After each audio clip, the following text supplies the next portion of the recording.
Esse episódio faz parte de uma série. Recomendo que ouça os episódios anteriores para uma melhor experiência de continuidade. Esse podcast é apresentado por b9.com.br.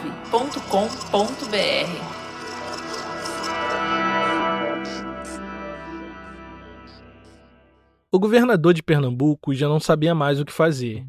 Palmares continuava atormentando os moradores e organizando fugas coletivas que engrossavam suas fileiras, tornando seu exército cada vez maior e mais implacável. Os ataques pareciam não ter fim. Para tentar destruir Palmares, eles fizeram dezenas de incursões militares, com diferentes estratégias. Buscaram alianças com indígenas locais, costuraram acordos de paz e até tentaram ignorar a ameaça por um tempo. Cada tentativa frustrada deixava marcas profundas, com baixas significativas e uma população cada vez mais assustada. Eles tinham tentado de tudo, menos uma coisa: a ajuda de Deus, do próprio Deus.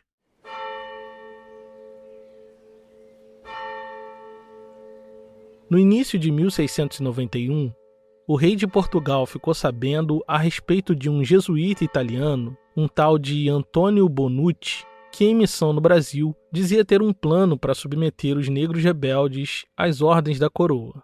Ele iria levar até Palmares as boas novas do Evangelho de Jesus Cristo, a palavra de Deus, e através da pregação esperava converter os palmaristas à fé católica e assim, como costumavam fazer com alguns indígenas, criar um aldeamento pacífico de escravos convertidos. Na longa fila de soluções fracassadas, aquela parecia ser a última possível. O rei de Portugal parecia levar essa sugestão a sério. Então disparou cartas para alguns nobres e pessoas importantes no Brasil, pedindo conselhos sobre como proceder nessa questão. Uma dessas pessoas foi um jesuíta chamado Padre Antônio Vieira.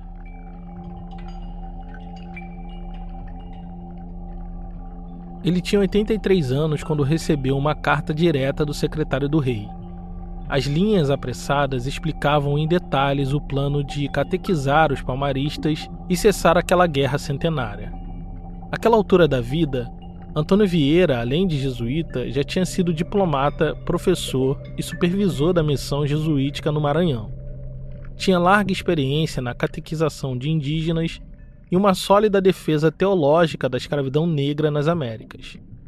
Era um homem calejado nos assuntos coloniais. Sua visão de mundo tinha conduzido à decisão política de muitos poderosos. E agora, só ele poderia dizer se aquela missão tinha futuro ou não. A resposta de Vieira, contudo, é conhecida. Não existia a menor chance. Antônio Vieira tinha uma visão inabalável sobre a escravidão colonial, visão que sustentou por mais de 50 anos a fio. Para ele, a escravidão negra era justa, pois o escravo, em Cristo, não era de todo um prisioneiro.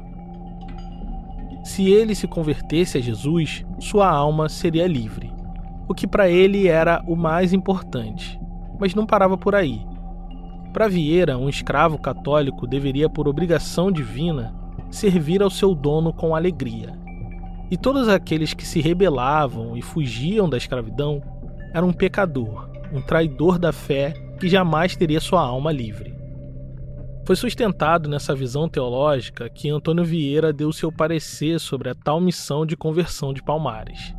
E escreveu o seguinte: porque sendo escravos e rebeldes, estão e permanecem em pecado contínuo, de que não podem ser absolvidos, nem receber a graça de Deus, a menos que retornem ao serviço e obediência dos seus senhores. Para Vieira, não era possível ministrar nenhuma espécie de sacramento para aqueles negros, porque suas almas estavam perdidas enquanto fossem fugitivos da escravidão. O pecado deles era imperdoável, e as suas almas estavam em trevas. Sendo assim, segundo Antônio Vieira, até Deus estava contra Palmares. Não existia a mínima possibilidade de conciliação entre Palmares e o mundo colonial. E a solução para aquilo tudo era só uma: a completa aniquilação de Palmares.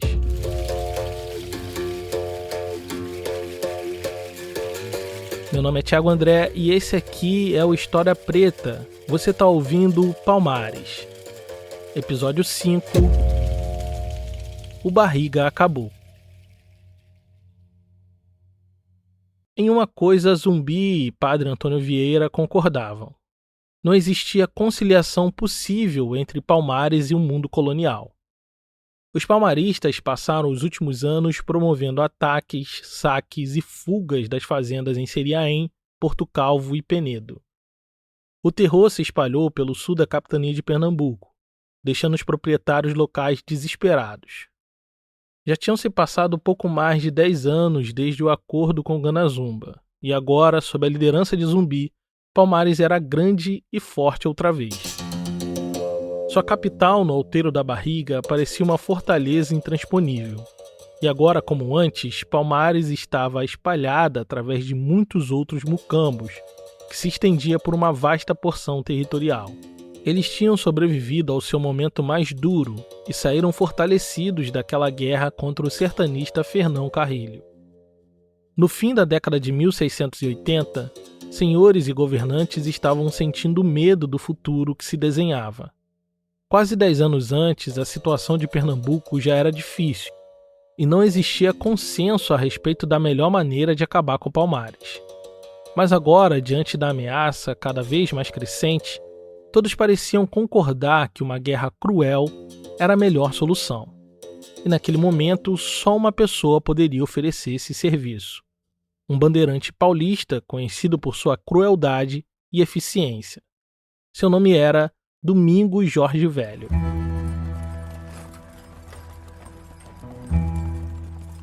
Jorge Velho era um homem experiente nas guerras do mato no Brasil. Ele fazia isso há tanto tempo que parecia ter nascido já montado num cavalo e de espingarda nas mãos. Foi com seu pai que aprendeu o ofício de entrar nas matas para caçar e escravizar indígenas em troca de riquezas e poder. Tinha só 21 anos quando saiu de São Paulo, a capitania mais ao sul do território.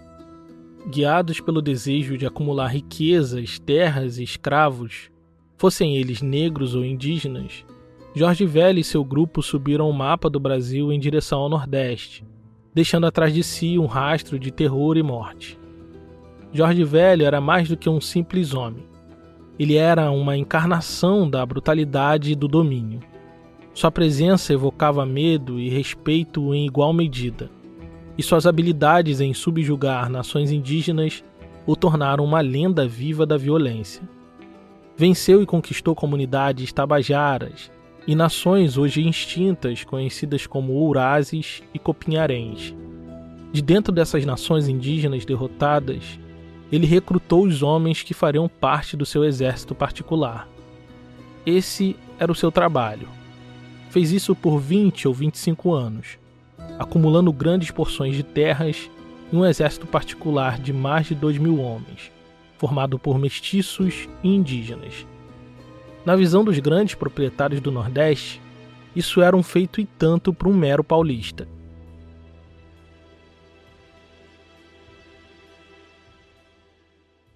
Eles viam os paulistas como homens selvagens, sem instrução, incapazes de viver em sociedade.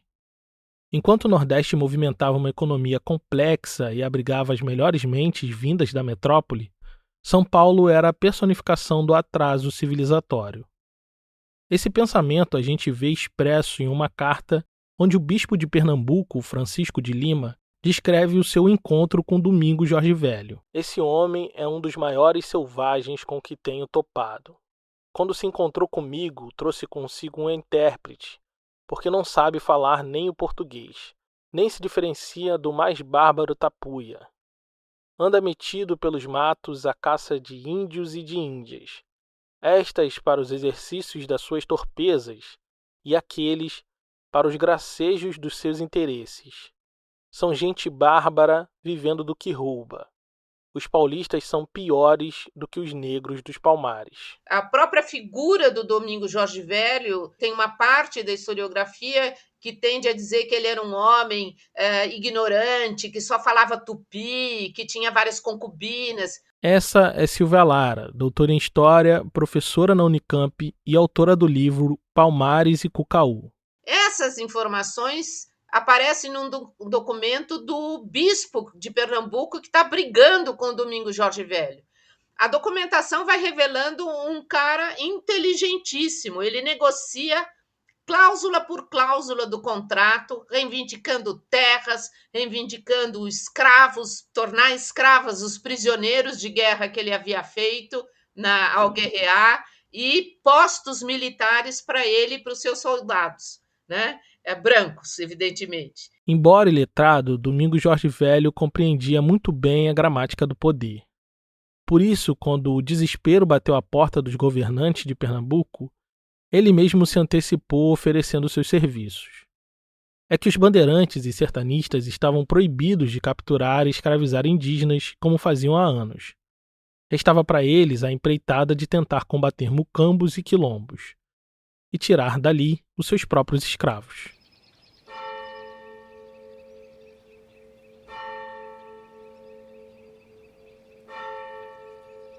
Em fevereiro de 1687, emissários de Domingos Jorge Velho chegaram em Olinda. Eles foram até o governador de Pernambuco, Souto Maior, para negociar os termos do contrato do seu novo trabalho: a completa destruição de Palmares. Para surpresa das autoridades envolvidas, o experiente bandeirante não queria dinheiro. Queria muito mais do que isso. Queria poder. Domingos Jorge Velho se comprometia a trazer homens, mantimentos, armas e munições para lidar com Zumbi dos Palmares e suas tropas de homens invencíveis. Em troca, ele teria o direito de escravizar todos aqueles que capturasse durante a campanha, sem precisar pagar nada por isso. Teria também o perdão dos crimes que tivesse cometido no passado, além de receber títulos e condecorações militares. Além de tudo isso, depois de vencer Zumbi, Jorge Velho queria ser dono das terras de Palmares e criar por cima do quilombo uma vila colonial. Ele sabia bem que em Pernambuco, ser proprietário de terras, de títulos e de pessoas era mais valioso do que ter dinheiro. O recurso aos paulistas e à tropa dos paulistas, que é uma tropa de gente mestiça do sul e com muitos indígenas como soldados, não é? Ela aparece como uma solução financeiramente interessante, porque não onera os senhores de engenho locais, o cofre, o tesouro régio que está lá da capitania de Pernambuco, para pagamento das tropas. Aquele era um jogo onde todos venciam, menos Palmares. Porque, além de tudo, no fim do contrato, tinha uma cláusula específica muito importante. Ela proibia o governador e Jorge Velho de dar perdão aos negros dos Palmares. No fim, naquele contrato, o único final possível para aquela história era a conquista e a completa aniquilação de Palmares.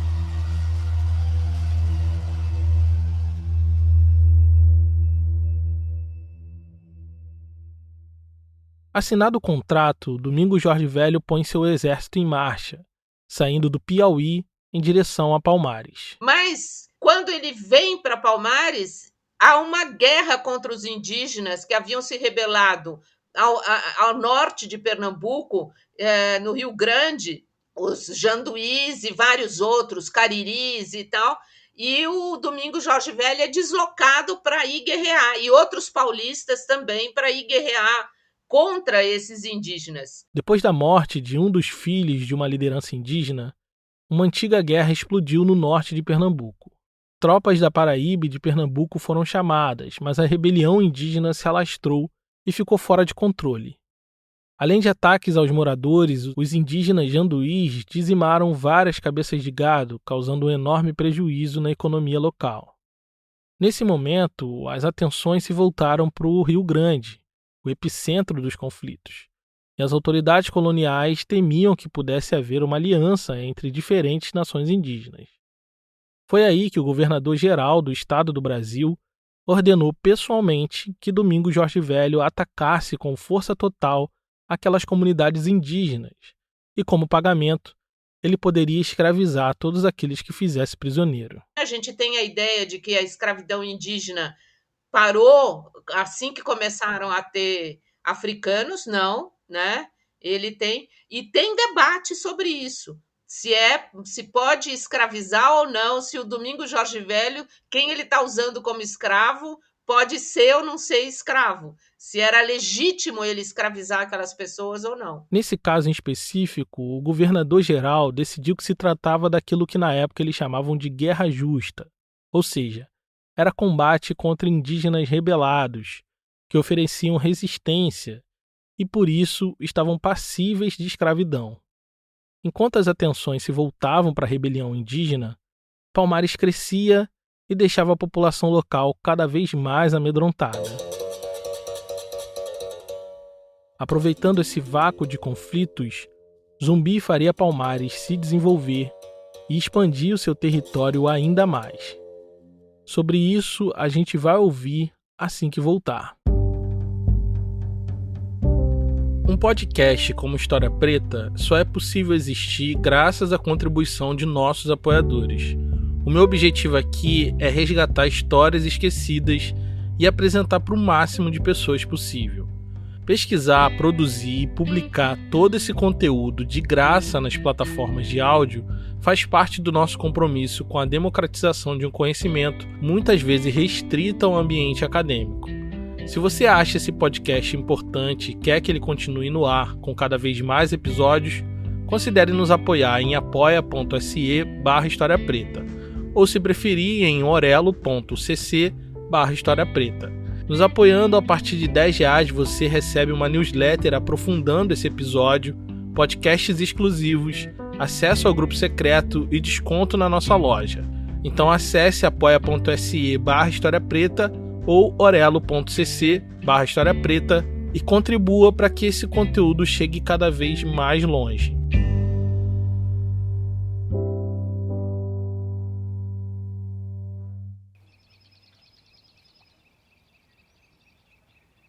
No início da década de 1690, Palmares é grande outra vez.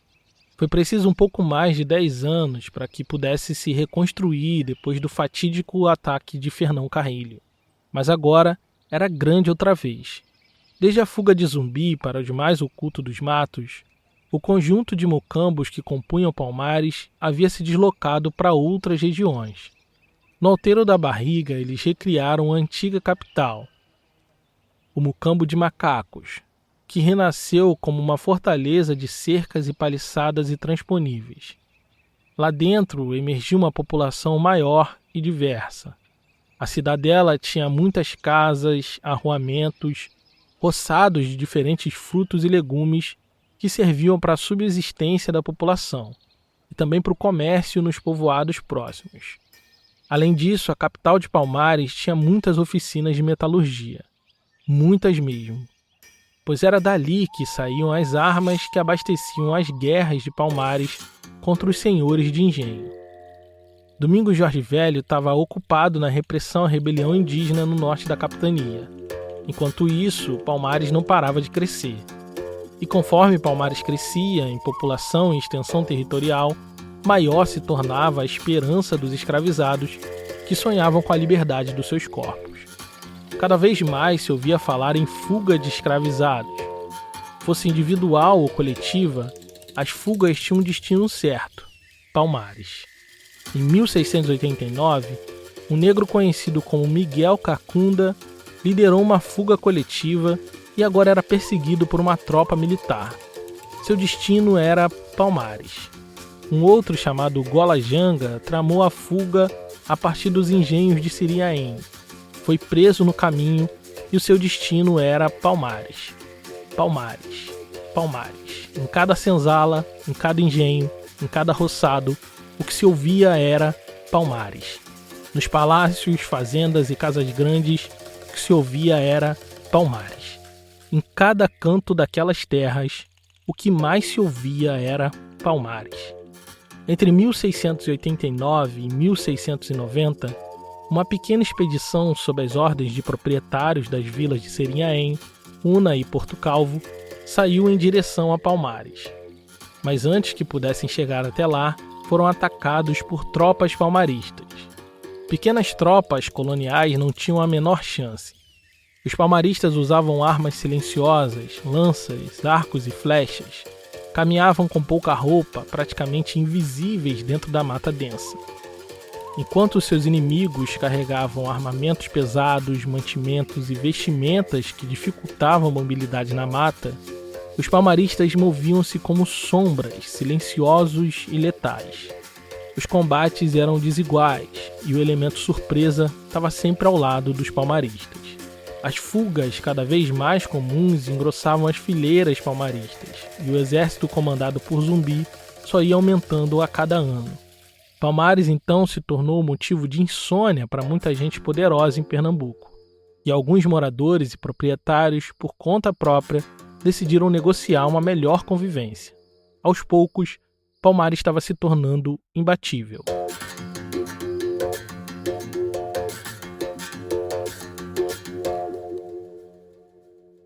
Quando os proprietários do sul da capitania de Pernambuco já não aguentavam mais os ataques de Palmares e clamavam por uma solução, Domingos Jorge Velho finalmente viria socorrê-los. A guerra contra os indígenas do norte encontrou seu fim, e mais uma vez o velho bandeirante tinha saído vitorioso. Aquilo era um bom sinal para a colônia. Sem mais perda de tempo, Jorge Velho pôs seu exército particular em marcha na direção de Palmares. Já era 1692. Tinha se passado 5 anos desde a assinatura do contrato para a destruição de Palmares. Há 5 anos que eles tinham partido para combater os indígenas. Há 5 anos, Palmares também já não era o mesmo. Estava maior e mais organizado. Mas Domingos Jorge Velho não entrava em batalha para perder. Com o exército endurecido pela guerra e uma determinação feroz, ele estava pronto para conquistar e aniquilar Palmares de uma vez por todas.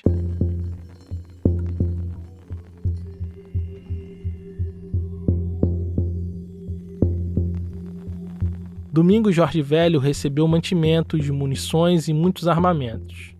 Estava à frente do maior exército particular de que se tinha notícias. Aí é um grande exército, maior do que nos anos 70, no final da década de 70, que é composto de tropa paga, de indígenas, de gente dos Henriques, dos soldados negros, pardos, das ordenanças. Juntou-se a eles homens de Porto Calvo, Sirinhaém e outras vilas próximas, fazendo deles um exército intimidador.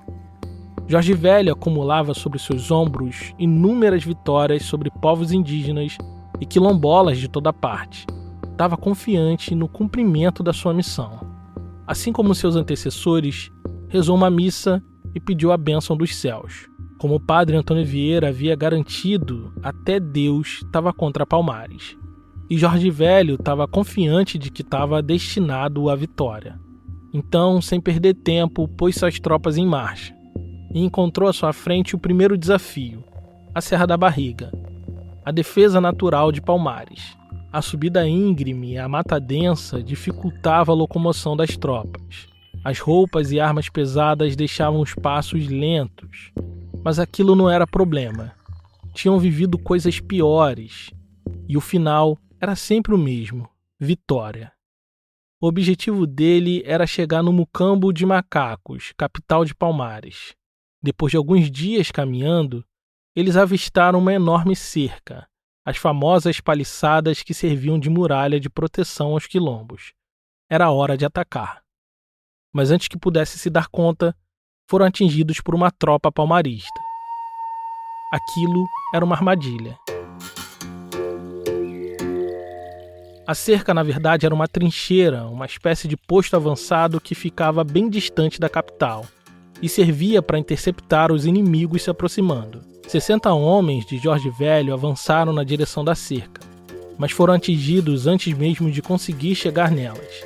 Dessa vez não só por flechas e lanças, mas também por armas de fogo. A batalha foi dura e depois de algumas horas as tropas paulistas cederam, tomadas pelo cansaço e pela fome. Para não perder mais homens, Domingos Jorge Velho foi obrigado a recuar. Amargando uma derrota vergonhosa, os paulistas desceram para Porto Calvo para se reestabelecer. Mais tarde, Jorge Velho iria admitir que tinha subestimado o poder, a astúcia e a capacidade estratégica de Zumbi dos Palmares. Por isso, suas tropas pagou muito caro naquele dia. Domingos Jorge Velho estabeleceu um arraial nas proximidades de Porto Calvo. A gente boa daquela pequena vila odiou a experiência de ter eles como vizinhos. Gostavam dos seus serviços, mas não dos seus modos de vida. Então, eles foram deslocados para a praia deserta do Riacho Paratagi. Lá foi obrigado a ficar inativo, organizando as suas tropas para um novo ataque aos Palmares. Suas reclamações eram muitas, exigia armas, munições e mantimentos, mas sobretudo reclamava dos poderosos da região a quem acusava de conivência com os Palmares. Em uma carta enviada por ele ao rei de Portugal, ele escreve o seguinte: Ao senhor, ao rei de Portugal, faço saber minhas impressões do que por esta capitania se passa com os ditos senhores da terra. A ambição desses senhores os faz ser colono dos negros. Colonos sim, pois para que tais negros permitam que tais senhores ocupem as suas terras, é preciso pagar um tributo em ferramentas, pólvora, chumbo, armas e tudo mais que eles pedem. Essas contribuições têm sido a causa principal do incremento, da potência e dos desaforos dos ditos negros. Jorge Velho atribuiu sua derrota às negociações que Zumbi fazia com alguns senhores e moradores do entorno. Segundo ele, o desembargador Cristóvão Burgos, por exemplo, criava gados nas terras dos Palmares, que tinham os melhores pastos de toda a região. Por isso davam, em troca, armas de fogo e ferramentas, que foram de grande valia para Palmares. Depois de 10 meses esperando suas armas e munições, Domingos Jorge Velho finalmente estava pronto para atacar os Palmares. Dessa vez, com mais armas, mais homens e sem subestimar o poder inimigo.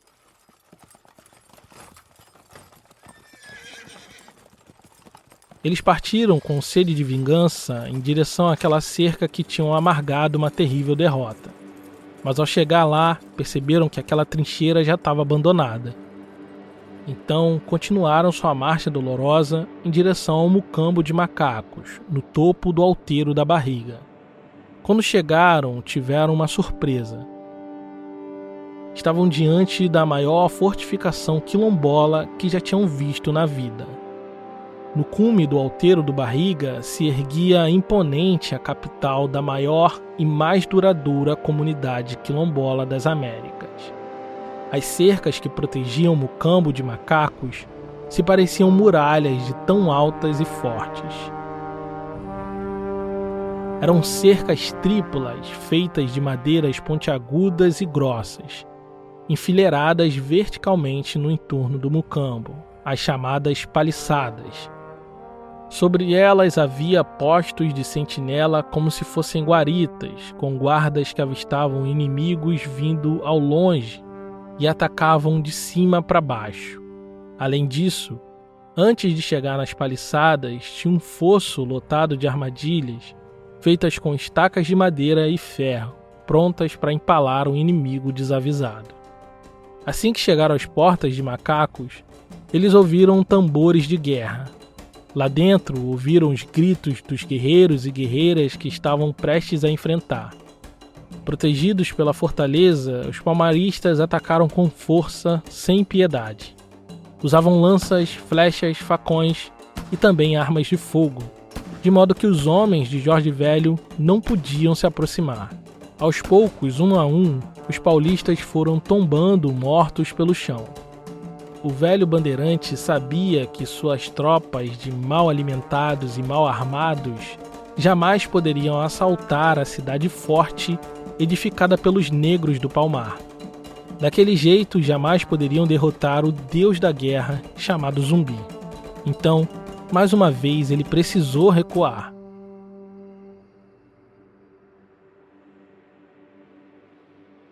Mandou com urgência solicitar reforços do governador. Entre o Natal de 1693 e o dia 12 de janeiro de 1694, foram chegando tropas de socorro com mais homens e armamentos. Nesse meio tempo, Jorge Velho mandou construir uma cerca semelhante à dos Palmares, bem de frente para a entrada do Mucambo. Ele tinha um plano ousado que ajudaria a vencer Zumbi dos Palmares. Ele tinha mandado buscar nas alagoas aquilo que chamou de peças de campanha, que na verdade eram canhões de artilharia pesada. No dia 3 de fevereiro, depois de vencer as dificuldades do caminho, chegaram na contracerca de Domingos Jorge Velho 6 bocas de ferro que prometiam ser a sentença de morte de Zumbi e a derrocada de Palmares. Os canhões eram as armas mais letais daquele tempo. Nada no mundo dentro de um exército era mais poderoso do que um canhão. Era como se nos tempos de hoje Domingos Jorge Velho tivesse levado para aquela guerra aeronaves equipadas com metralhadoras. O potencial devastador era enorme. Ele aproximou os canhões da cerca de Palmares e escondeu eles atrás da contracerca construída pelos paulistas. Apesar de destrutivos, os canhões precisavam de proximidade, porque seu alcance era curto e tinham pouca precisão. Então, com muito cuidado, os homens de Jorge Velho municiaram as bocas de ferro com munições esféricas feitas de ferro maciço. E logo em seguida, dispararam contra as cercas. Mas, surpreendentemente, Palmares resistiu de pé. Os estrepes e armadilhas que ficavam entre o acampamento dos paulistas e a cerca de Palmares impediu que eles se aproximassem para tentar um tiro mais preciso. Os soldados que tentavam remover os estrepes logo eram abatidos pelos palmaristas. O cerco já durava 22 dias. O Mucambo de macacos estava ameaçado sob a mira de canhões e os palmaristas já não tinham mais munições e pólvora. Era uma questão de tempo até os bandeirantes invadirem a capital de Palmares. Foi então que Zumbi avistou uma brecha na contracerca construída para proteger as tropas e os canhões inimigos, e decidiu se infiltrar por ela atrás das linhas inimigas. A brecha era um pequeno espaço que ficava entre a cerca e um despenhadeiro. Quando a noite invadiu a madrugada, enquanto parte da população de Palmares evacuava o Mucambo de macacos, Zumbi e seus melhores homens, silenciosamente, tentavam invadir o acampamento inimigo pelo espaço vazio, entre a cerca e o despenhadeiro. Quando se deram conta, os guardas de Jorge Velho estavam de cara com Zumbi e seus homens. Foi então que os paulistas despejaram uma carga de espingarda sobre os homens e mulheres de Zumbi. Ao fundo, ao longo da beirada do despenhadeiro, uma grande multidão de palmaristas tentava fugir do conflito. Era tarde demais. O som dos primeiros tiros acordaram as tropas. A noite sem lua engoliu as luzes das fogueiras.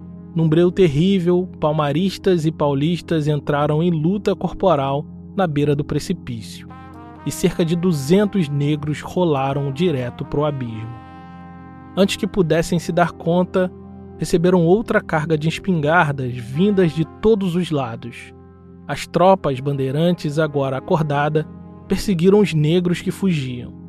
O número de feridos eram tantos que o sangue que ia derramando serviu de guia às tropas de Domingos Jorge Velho. Os homens e mulheres de Zumbi tentaram reagir e mataram 2 soldados à bala, mas o sentimento geral era de fuga. Macacos estava caindo. Palmares estava prestes a ser liquidada. No meio da noite se ouvia dizer: Olenga, Olenga, o barriga acabou. Olenga é um verbo que quer dizer vamos fugir, vamos escapar, não é? Que é esse sentido da fuga, que é uma tática de guerra. Ela não é uma fuga para ir para o Mocambo, ela é muito empregado também por vários grupos de soldados na África Central, não é? Então, vamos que barriga acabou, quer dizer, a cerca do barriga está sendo invadida e a gente tem que escapar daqui, não é? A batalha varou a madrugada. Segundo relatos, Zumbi correu pela beira do penhasco com um dos seus filhos nas costas e sumiu no meio da noite. O Zumbi consegue escapar, o Camuanga também. O Zumbi se refugia numa região que não é muito conhecida, né? Na época ela é conhecida, e um dos comandantes paulistas, que não é o Domingos Jorge Velho, com auxílio de um prisioneiro que tinha sido levado para uma das vilas ao sul de Alagoas, é responsável por dizer aonde ele está e por indicar o local e levar as tropas. No dia seguinte, uma tropa foi enviada aos matos para perseguir e encontrar os negros que estavam em fuga. Esses homens, durante 2 dias, degolaram centenas de palmaristas e trouxeram apenas 2 mulheres negras como prisioneiras. Ao raiar do dia 6 de fevereiro de 1694, as tropas de Jorge Velho invadiram as fortificações de Macacos,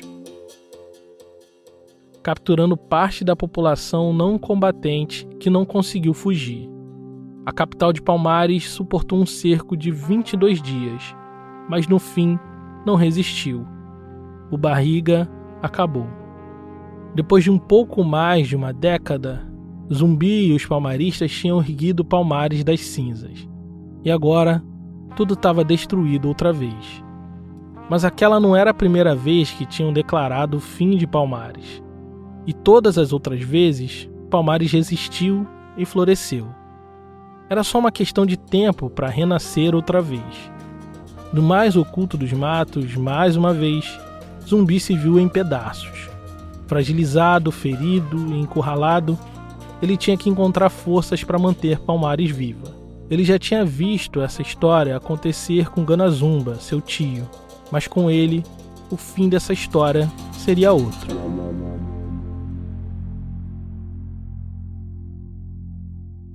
É isso que vamos ouvir no próximo episódio de Palmares.